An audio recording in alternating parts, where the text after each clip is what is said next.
നമ്മുടെ പ്രിയപ്പെട്ട കൂട്ടുകാരെ അനുകരിക്കാനാണ് ഏറ്റവും കൂടുതൽ താല്പര്യം.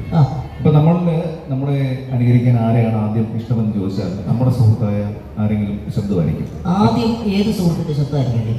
ഇപ്പൊ എപ്പോഴും ഒരുപാട് നർമ്മ സംഭാഷണങ്ങൾ നമുക്ക് സമ്മാനിക്കുന്ന പ്രിയപ്പെട്ട രമേശ് പിഷാരടി സെലക്ട് ചെയ്യുന്നു.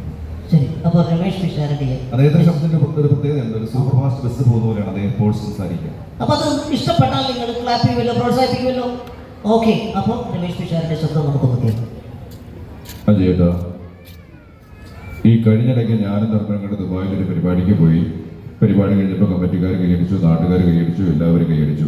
പരിപാടി കഴിഞ്ഞപ്പോൾ ധർമ്മനെ മാറ്റി നിർത്തി കമ്മിറ്റിക്കാർ വളരെ സ്നേഹത്തോടു കൂടി ഒരു കാര്യം പറഞ്ഞു. ധർമ്മ നാട്ടിൽ ചെല്ലുമ്പോൾ എന്തായാലും മോഹൻലാലിനെ പോയി കാണണമെന്നൊരു കാര്യം പറഞ്ഞു. ധർമ്മം വളരെ ആകാംക്ഷയോടെ ചോദിച്ചു, ഞാൻ എന്തിനാണ് പോയി കാണേണ്ടത് ചോദിച്ചു. അവർ പറഞ്ഞൊരു കാര്യമുണ്ട്. ധർമ്മം പറഞ്ഞ കൗണ്ടറുകളെല്ലാം വളരെ പഴയതായിരുന്നു. മോഹൻലാലിന് പുരാവസ്തുക്കളോടൊക്കെ നല്ല കമ്പമുള്ള ആളാണ്. അപ്പോൾ നല്ല വിലയ്ക്ക് എടുക്കാൻ സാധ്യത പറഞ്ഞു. എന്തായാലും മറക്കാതെ കാണുക. പൺസപ്പോട്ടയും നമ്മുടെ ടി വി രാത്രി 7 മണിക്ക്.